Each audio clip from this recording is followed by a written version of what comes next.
Leon Trotsky merupakan tangan kanan pemimpin Bolshevik di Rusia, Lenin, yang juga seorang pendiri dan pemimpin pasukan Soviet Red Army serta merupakan musuh Stalin. Setelah Lenin meninggal, kesetiaannya harus berpindah kepada Stalin. Tapi di tahun 1927, Trotsky dikeluarkan dari Partai Komunis dan diusir dari Rusia. Akhirnya ia pindah ke Mexico City, di mana ia dicoba dibunuh oleh pembunuh bayaran Stalin bernama Ramon Mercader. Pada 20 Agustus 1940, Mercader membacoknya di kepala dengan sebuah kapak. Ternyata Trotsky nggak langsung mati. Ia kemudian bangkit dari tempat duduknya, ngeludahin Mercader dan mengejar sang pembunuh serta bergulat dengannya dengan kapak yang masih nancap di kepalanya, sampai dia nangkap pembunuh bayaran tersebut. Para bodyguard Trotsky akhirnya masuk ke dalam ruangan, membunuh Mercader dan membawa Trotsky ke rumah sakit. Untuk pria berusia 60 tahun dengan kapak yang tertancap di kepala, Trotsky bisa dibilang sangat tangguh. Ia akhirnya meninggal keesokan harinya.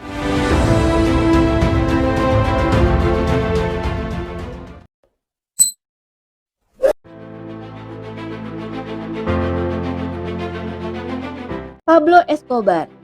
Pria ini sangat terkenal sebagai pemimpin kartel narkoba terbesar dan paling terkenal di Kolombia yang memasok 80% kokain di seluruh dunia serta memiliki kekayaan senilai 30 miliar dolar.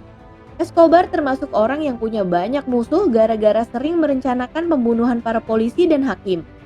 Tahun 1993, tim khusus Amerika dan Kolombia bergabung dengan kelompok besar keluarga korban Escobar dengan tujuan untuk membunuh pria tersebut. Mereka langsung menembakkan senjata ke arah raja narkoba itu dan terjadilah baku tembak. Pablo Escobar lari ke atap, lompat dari satu gedung ke gedung lain dengan terus dihujani peluru. Meski begitu, ia tetap tidak tewas, hingga akhirnya Escobar memilih bunuh diri dengan menembak kepalanya sendiri. Ketika divisum, Escobar diperkirakan memiliki 1.000 luka tembakan di seluruh badan dan kakinya.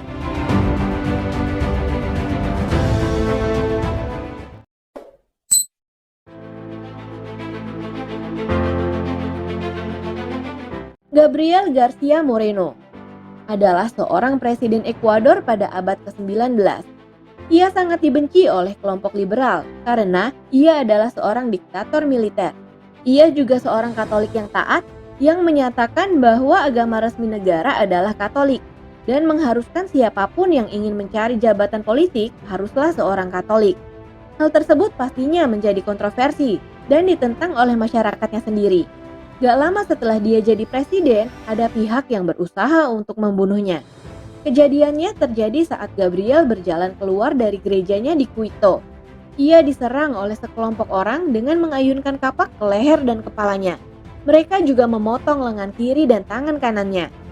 Meski begitu, dia tetap berdiri kembali sehingga para penyerangnya menembaknya lagi hingga 6 kali di dada. Ia juga diserang lebih dari 14 kali dengan menggunakan pedang. Dengan kondisi yang begitu mengenaskan, ia masih hidup dan sempat menuliskan kata-kata "Tuhan takkan mati" dengan menggunakan darahnya sendiri. Setelah penyerangnya pergi, para pendeta gereja membawanya masuk ke dalam gereja hingga 15 kemudian ia meninggal.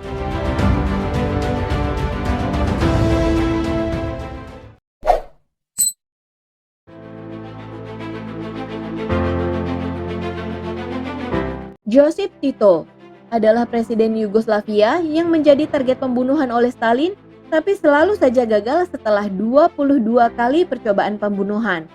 Beberapa ahli sejarah bahkan percaya Tito mengirim seseorang untuk meracuni Stalin. Ketika Joseph Stalin meninggal, sebuah surat dari Joseph Tito ditemukan di kantornya bertuliskan, "Berhentilah mengirim orang untuk membunuhku. Kami sudah menangkap 5 orang di antaranya. Satu membawa bom dan yang lainnya membawa senapan.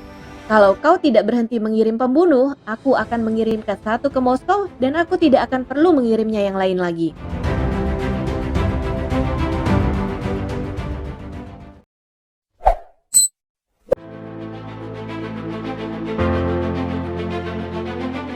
Ned Kelly adalah seorang kriminal asal Australia yang hidup di abad 19.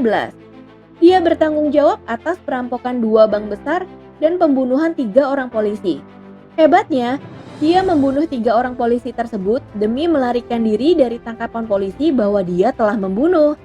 Suatu ketika, Ned Kelly dan gengnya berada di Glenrowan Inn dan menculik sekitar 70 orang sandera penginapan tersebut setelah mereka tahu segerombolan polisi sedang mengejar mereka.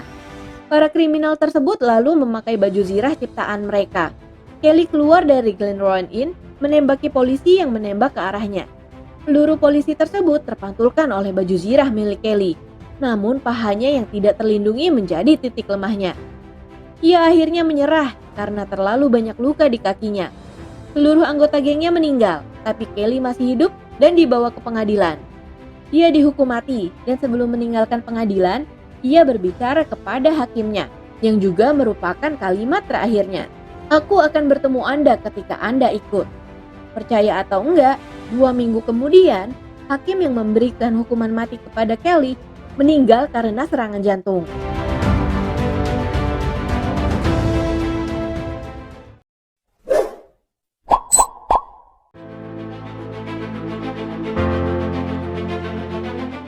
Edward Teach. Pria yang terkenal dengan nama Blackbird ini adalah seorang kapten bajak laut asal Inggris sekitar tahun 1716. Ia disebut sebagai bajak laut yang paling sukses di masanya. Blackbird sangat dibenci di berbagai negara karena profesinya ini. Pada masa pensiunnya di North Carolina, Amerika Serikat, Gubernur Virginia memerintahkan pasukannya untuk membunuh Blackbird. Ia mengirim 2 kapal perang yang dipimpin Robert Maynard untuk membunuh bajak laut tersebut. Tapi bukannya lari, Blackbird malah menyerang balik kapal-kapal tersebut. Setelah membom kapal tersebut di atas dek dengan granat, ia menghadang Maynard dan membuat pria tersebut hampir kehilangan jari-jarinya. Hebatnya lagi, pedang Maynard patah saat mencoba ngebacok punggung Blackbird. Ia mendapatkan tebasan di leher, tapi masih bisa terus bertarung meskipun sudah dikeroyok oleh banyak musuhnya. Blackbird terus bertempur sampai napas terakhirnya. Dan ketika pertempuran berakhir, ia memiliki 20 luka tusukan dan 5 luka tembakan. Saking susahnya dibunuh, para kru Maynard sampai harus memenggal kepala Blackbird untuk memastikan dia benar-benar sudah mati.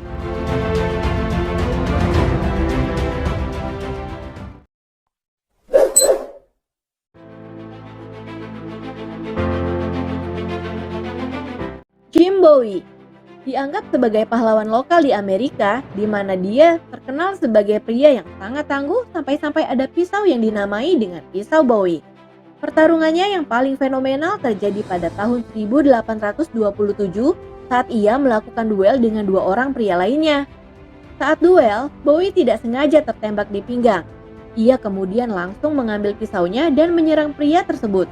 Pria itu menyerang wajah Bowie sehingga ia terjatuh. Nah, pas saat jatuh itu, pria lain menembak dan menusuk Bowie di dadanya. Tapi ternyata itu nggak cukup untuk menghabiskan nyawanya. Bowie bangkit dan menusuk pria kedua hingga tewas. Bowie ditembak dan ditusuk lagi, tapi dia malah mengambil pisau dari dadanya dan mengejar orang-orang yang menyerangnya tadi. Karena tak kunjung mati, orang-orang tersebut akhirnya melarikan diri dan Bowie sendiri ternyata masih bisa bertahan hidup hingga 9 tahun kemudian.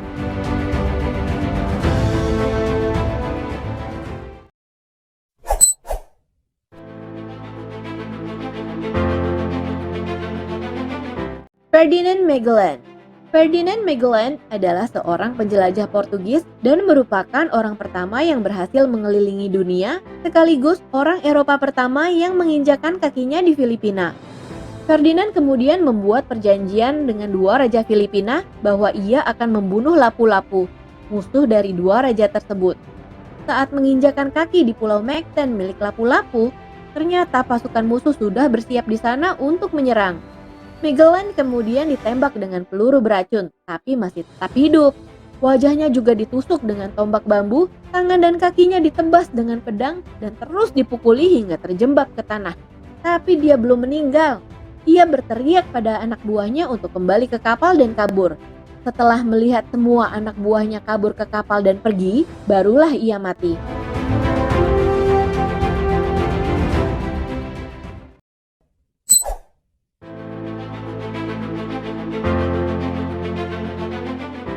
Grigori Rasputin. Rasputin adalah seorang pendeta dan peramal Rusia yang juga merupakan teman baik Tsar Nicholas II di Rusia pada awal abad ke-20. Tapi Rasputin ini punya banyak sifat buruk. Ia adalah seorang lintah darat, pemabuk berat, dan sering menerima suap dari orang-orang yang membutuhkan bantuannya. Masyarakat Rusia juga menyalahkannya atas keterlibatan Rusia dalam Perang Dunia Pertama. Jadi nggak heran kalau dia banyak musuhnya dan nggak disukain oleh warga Rusia. Sampai pada tahun 1914, Rasputin ditusuk oleh seorang pembunuh bayaran. Tapi dia masih tetap hidup. Setelah sembuh, di tahun 1916, sekelompok bangsawan mengundangnya dan memberi sajian yang sudah dikasih racun. Tapi, walaupun Rasputin memakan banyak kue dan minum banyak anggur, ia tetap hidup dan racun tersebut seperti tidak mempengaruhinya sama sekali. Para bangsawan akhirnya menembak Rasputin di punggung dan kepalanya, kemudian ditinggalin gitu aja jasadnya. Ternyata salah satu penembak balik lagi ke ruangan tersebut dan ngelihat Rasputin yang udah berdiri dan dicekik sama Rasputin. Para bangsawan tersebut kemudian menembakinya lagi hingga 3 kali, tetapi tetap tidak berhasil. Rasputin kemudian dipukuli, namun tetap tidak berhasil lagi. Akhirnya mereka memutuskan untuk ngebungkus badannya pakai spray, terus diikat serta dilemparkan ke sungai es. Tapi ternyata dia juga masih hidup dan mencoba membebaskan diri. Karena kedinginan dan paru-paru yang dipenuhi oleh air sungai, akhirnya Rasputin tenggelam dan meninggal.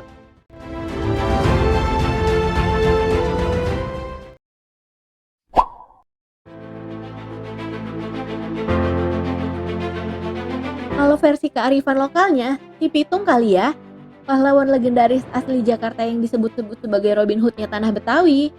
Walaupun kisahnya masih simpang siur, tapi sampai sekarang banyak masyarakat yang percaya kalau dalam perjuangannya ngebela rakyat kecil, si Pitung ini susah matinya. Sampai-sampai, sekalipun udah meninggal, kuburan Pitung dijaga oleh tentara karena company percaya bahwa si Pitung bakal bangkit dari kubur.